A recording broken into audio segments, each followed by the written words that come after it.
김철호 목사입니다. 희년신앙 붕괴를 시작합니다.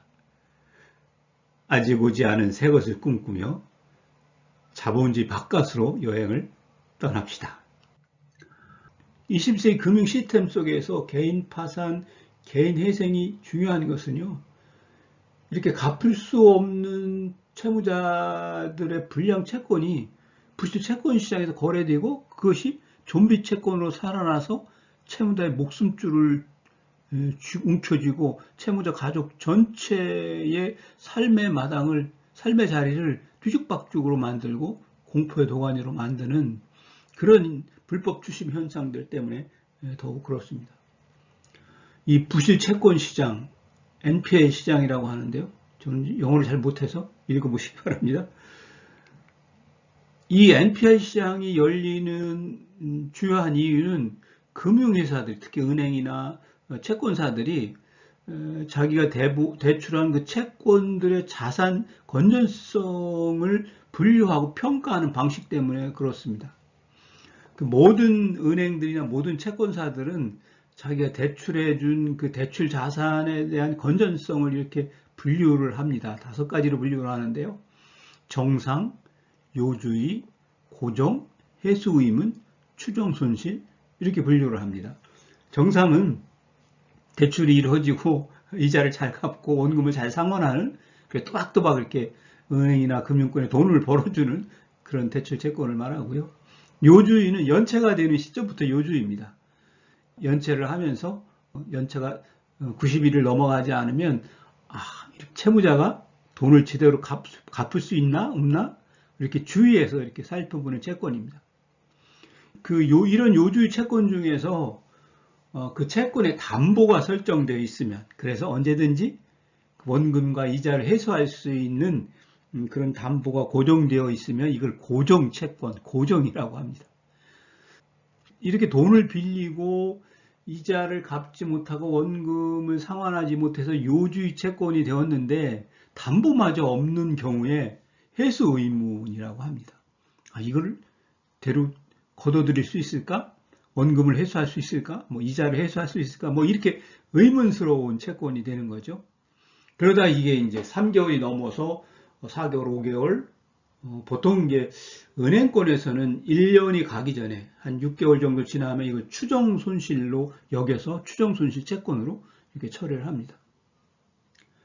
이렇게 고정이야, 담보가 없는 부실 채권을 위해서 은행이나 금융권에서는 대손 충당금을 적립을 해야 됩니다. 대출 채권 원금의 한 20% 정도를 이렇게 그 채권이 부실화될 때를 생각해서 대손 충당금으로 쌓아 놓아야 되는데, 은행은 이렇게 돈을 못 받아도 손해, 대손 충당금을 쌓아 놓아야 돼서 손해. 그래서 이렇게 이제 추정 손실 단계가 이르면 돈을 내지 못하고 담보도 없는 가운데 5개월, 6개월 이렇게 시간이 흐르면 대개의 은행들은 제가 상담 경험으로 17년 상담 경험으로 봐서 한 1년 이내에 모든 은행들이 부실 채권을 상각 처리해서 채권을 매각해 버립니다. 이 채권을 매각하는 시장이 바로 부실 채권 시장이라고 할 수 있습니다.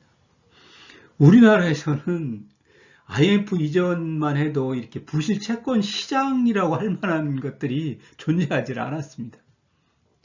실제로 이제 성업공사라고 해서 우리나라 국가가 기금을 출연해서 만든 부실 채권 정리 그런 기관이 있었는데요. 그 기관은 기업들이 부도가 나면 기업들이 부도가 난 상황에서 가지고 있는 자산들을 매입해서 그걸 채권자들에게 골고 놓아주는 이제 비처리 역할을 그 성업공사가 했었는데요. 개인 채권을 부실 채권 시장에 사고 파는 이런 시장은 열리지 않았습니다. 그랬던 것이 이제 IMF 이후에 갑자기 개인 대출들이 부실화되고 그것들이 이제 상각 처리되고 채권 매각이 일어나고 하면서 부실 채권 시장이 열려졌죠. 그 IMF 이후에 그 부실 채권 시장에서 어마어마한 떼돈을 벌어간 세력들은 다 애국 투기 자본들입니다. 무슨 논스타 뭐 이런 외국 투기 투자 펀드들이 유동화 유한 회사들을 만들어서 이 채권 시장에 채권을 거래하기 시작했습니다. 유동화 전문 유한 회사들은 그 페이퍼 회사들이 종이로만 있는 회사들인데 설립하기도 1,000만 원 자본금만 있으면 설립을 할 수 있었습니다. 처음에는 이 외국 투기 자본들이 무슨 제우스, 헤라, 이 외국 투기 자본들이 만드는 이런 부실 채권 회사들은 무슨 이렇게 그리스 신화의 유명한 이름들 따서 막 이름을 지었는데요. 그런 유동화 전문 회사들이 그 IMF 이후에 뭐 은행이라든가 우리나라 금융권에 쏟아내는 그 어마어마한 몇 조가 되는 그런 불량 채권들을 사들여서 그걸로 추심을 하기 시작했죠. 휴지 조각이나 다름없는 그냥 불량 채권들을 사들여서 내가 이제 채권자야 하고 이렇게 깃발을 들고 다니면서 채권자들을 이제 쥐어짜서 채권 회수를 했습니다. 그렇게 1차 애국 투기 자본들이 제우스, 아레스, 헤라 뭐 이런 유동화 전문 회사를 만들어서 채권 추심을 하고 쥐어짜서 남은 찌꺼기를 우리나라 저축은행들이 재매입을 하기 시작했죠. 솔로몬 저축은행 뭐 이런 부산저축은행도 그렇기도 하고 조흥저축은행 뭐 이런 저축은행들이 외국 투기자분들이 이렇게 쥐어짜 먹고 남은 찌꺼기 불시 채권을 조 단위로 매입해가지고 엄청 떼돈을 벌어보자 했을 건데 사실 다들 망했습니다. 물론 저축은행들이 다 그것 때문에 망했다고 볼 수는 없겠지만요. 솔로몬이니 뭐 이런 저축은행들이 그런 부실 채권 장사에 뛰어들어서 이렇게 큰 손해를 봤던 것으로 이해를 합니다. 지금 부실 채권 시장에는 큰 규모의 도매상들이 있을 것이고요. 또 작은 규모의 이제 소매상들이 있을 건데요. 도매상들은 이제 은행이나 그 금융회사들이 쏟아내는 그런 부실 채권들을 1차 거래를 하는 그런 기관들이라고 할 수 있습니다. 이 부실 채권 시장에 은행들이 이미 쌓아놓았던 대손 충당금으로 상각 처리하고 채권 이 시장에 매각을 할 때 원금 기준으로 뭐 5%, 10% 이렇게 금액으로 매각하는 것 같습니다. 실제로 이 시장에 가서 활동하지 않으면 얼마에 매각되는지 잘 모르는 거고요. 이런 도매상으로 한국자산관리공사, IMF 전에는 서업공사라고 했죠. 한국자산관리공사가 도매상 역할을 하고요. 유암코라는 회사가 있습니다. 은행연합회 자산관리 회사인데요. 2009년 10월 달에 설립됐습니다. 외국 투기 자본들이 그 1,000만 원 자본금으로 유동화 전문 유한회사 만들어서 떼돈 버는 꼴을 보고 우리나라 은행들이 연합해서 이렇게 자산관리 회사를 만들고 은행들이 가지고 있는 부실 채권들을 여기 다 이렇게 출자를 해서 이 회사를 설립을 했습니다. 그리고 이제 아직도 유동화 전문 유한회사들이 그 부실 채권을 정리하기 위해서 만들어진 페이퍼 회사들이 활동하고 있고요. 농협은 농협 내에 이제 농협 자산관리 회사라는 자회사를 이렇게 가지고 있습니다. 이런 큰 금융회사들에서 이제 부실 채권 시장의 채권 매각의 1차 거래, 도매상 역할을 하고요. 이 도매상들이 은행이나 금융권에 쏟아내는 큰 덩어리의 이런 부실 채권들을 이렇게 사들여서 이걸 쪼개서 이제 소매를 합니다. 소매상들에게 팔죠. 보통 2차, 3차까지 거래가 일어날 건데요. 이런 소매상들은 소규모 자산관리 회사, AMC 회사죠. 소규모 자산관리 회사인데 뭐 옛날에 어떤 유명한 정치권에 진입한 어떤 사람의 남편이 이런 소규모 자산관리 회사를 만들어서 이렇게 큰 돈을 자산으로 가지고 있었는데 그게 뭐 어차피 법인의 자산이기 때문에 개인 자산으로 정치에 입문하면 신고를 해야 되냐 마느냐 여러 가지로 문제들이 많았습니다. 그리고 이제 매입 채권 추심업자 주로 대부업체들인데요. 이 금융기관들이 이제 소매상 역할을 합니다.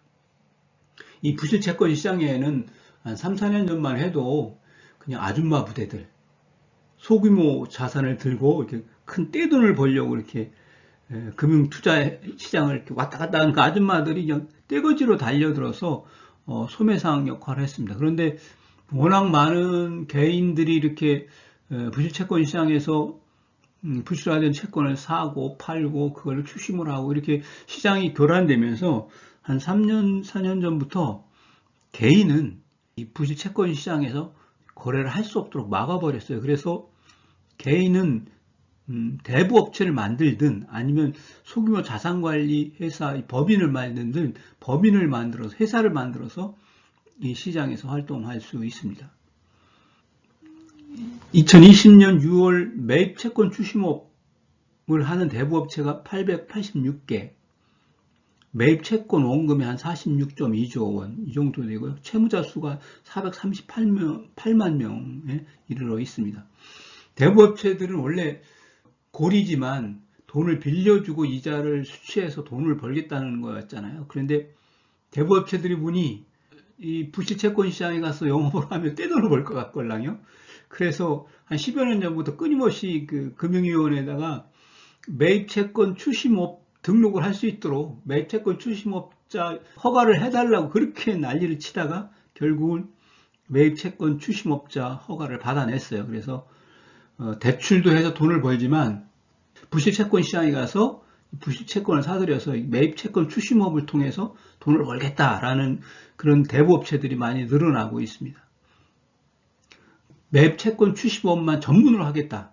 난 대출 안 하겠다. 이런 대부업체들도 한 1000여 개 정도가 활동하고 있는 것 같습니다. NPL 시장의 채권 매입 흐름도예요. 이거 NPL 시장에 가서 부실채권 사들여서 불법 추심으로 떼돈을 벌어보겠다 이런 각오가 아니라면 별로 들여다볼 필요는 없겠는데요. 이런 흐름도를 보시면 부실채권 시장에서 어떻게 부실채권들이 거래되는지 이렇게 이해할 수가 있을 겁니다. 부실채권 시장은 이런 거죠. 이미 죽어서 휴지 조각의 다름 아닌 손실 처리 부실채권을 그걸 사들여서 좀비 채권으로 되살려내는 게 바로 부실채권 시장입니다. 이렇게 좀비 채권으로 되살아난 그런 휴지 조각 채권들이 이제 유령처럼 떠돌게 되는데 안 죽어요. 이 NPL 시장을 통해서 이렇게 좀비 채권으로 살아난 휴지 조각 채권들이 이제 살아있는 채무자의 목줄을 움켜쥐고 채무자들의 삶을 좌지우지하고 있는 것입니다. 이 매입 채권 시장의 이런 상황들은 참으로 이해하기 힘든 요지경일 수밖에 없습니다. 이 매입 채권 시장에 달려들어서 떼돈을 벌어보겠다는 그런 사람들이 20대부터 50대, 60대까지 남녀노소를 불문하고 참 어마어마하게 이 시장에 달려들고 있습니다. 이렇게 이제 부실채권 시장에서 은행이나 금융권이 이제 못 받는다 하고 상각 처리하고 내버린 휴지 조각으로 되살아난 이 좀비 채권들이 추심을 하면서 얼마나 불법 채권 추심이 난무하는지 이게 금융감독원에서 10대 유형으로 이렇게 정리를 해 놓았습니다. 채권 추심자들 신분을 밝히지 않고 막 추심을 하는 거죠. 이게 불법입니다. 무효이거나 존재하지 않는 채권을 추심하는 것. 이미 이제 휴지 조각이 되어서 되살아난 채권들이 추심업자들이 2번, 3번 주인이 바뀌고 그래서 도저히 추심이 되지 않아서 시효가 실효된 채권들을 막 들고 추심을 하는 행위들.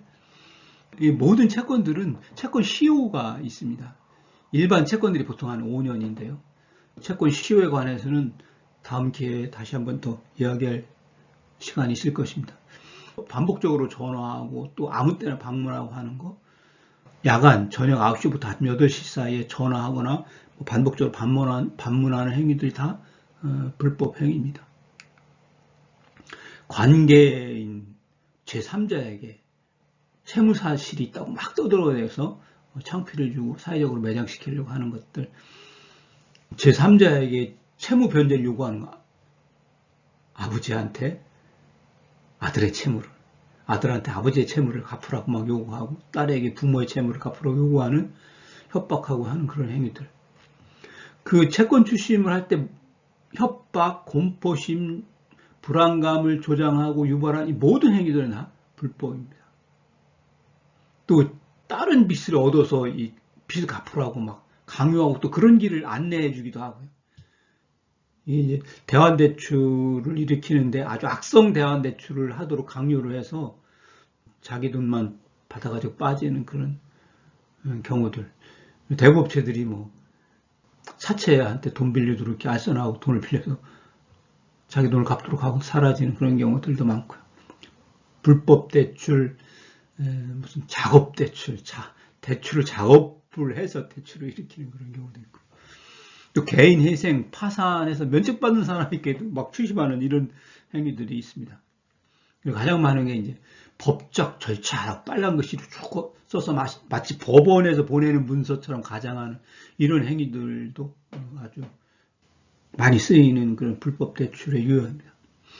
사실은 이제 신용정보 회사들이 대개 이제 채권 추심을 많이 맡고 있는데요. 신용정보 회사들이 직원을 뽑을 때 온전한 월급쟁이로 뽑는 건 아닙니다.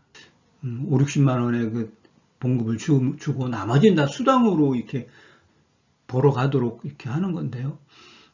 채권 추심원들을 뽑을 때 한 번 이렇게 불법 채권 추심에 쫓겨다녔던 사람들을 많이 뽑는다고 해요. 왜냐하면 채무자 심리를 잘 아는 사람들을 추심원으로 뽑아서 어떻게 채무자를 심리적으로 압박하는가를 교육하고 연습시켜서 이렇게 채권 추심원으로 이렇게 사용하고 있습니다.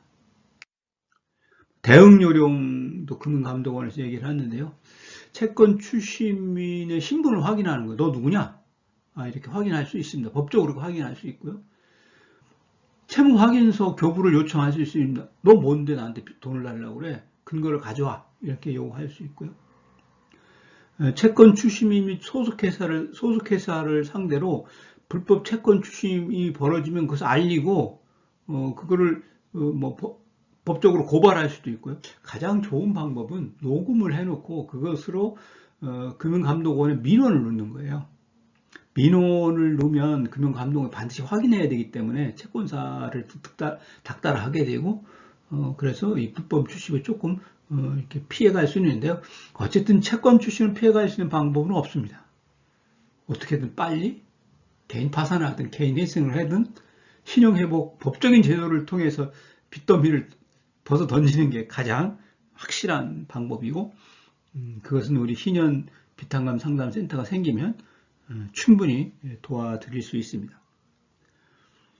증거자료를 요새 휴대폰 녹취 워낙 쉽잖아요. 휴대폰을 통해서 녹음하는 거 불법이 아닙니다. 내 문제를 당사자인 내가 녹음하는 거 불법이 아니에요. 녹음을 해두시고 또 추심하는 추심이들도 다 녹음해요. 다 녹음하니까 추심할 때 추심을 받으면서 막 욕지거리하고 싸우면 걔들 다 녹음해버리거든요. 그래서 우리도 이렇게 녹음을 해서 증거자료를 만들 필요가 있습니다. 형사처벌이 가능한 경우에는 반드시 수사기관에 고소를 하는 거예요. 물론 수사기관에 고소한다 쳐도 수사기관이 제대로 수사하지 않겠지만 그러나 수사기관에 고소를 하면 신원이 분명한 추심이들은 불러들일 테고 조서를 만들겠죠. 그것만으로도 채권사의 불법 추심을 이렇게 물리치는 아주 좋은 방법일 수 있습니다. 채무자 대리인 제도를 이용해 볼 수 있는데요. 이게 굉장히 허점은 많이 있습니다.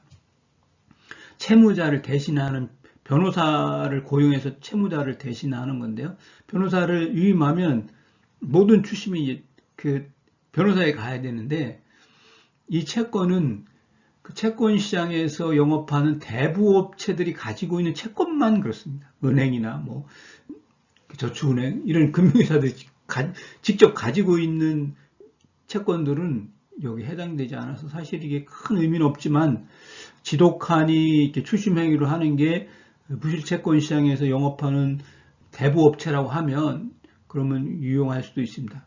이걸 돈을 주고 하기는 그러니까요.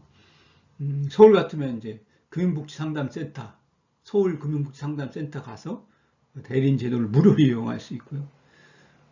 또 이제 법률구조공단 이제 신용회복 상담하는 팀들에 가서 무료로 이용할 수도 있긴 한데 거기는 쉽지 않을 겁니다. 어쨌든 이 채무자 대리인 제도를 자기 돈으로 할 수 없으면 서울시자체가 하는 금북상담센터를 이용하는 것도 한 방법이고요. 기준 중위소득 120% 이하자라면 이용해 볼 수가 있습니다. 그러니까 저소득층 채무자들은 거의 대부분 이 제도를 이용할 자격이 있습니다. 그리고 이제 불법 주식은 금융감독원 홈페이지에 전화, 대한법률구조공단에 전화라고 했는데요. 전화하시고 민원을 넣으시면 되겠습니다. 교육을 넘어서, 설교를 넘어서 조금은 낯설게, 또 거슬리게, 또 불편하게 21세기 금융 시스템을 향한 교회와 교우들의 집단 무의식을 깨우는 자본주의 바깥으로의 여행을 조금 해봤습니다. 여기까지 하겠습니다. 고맙습니다.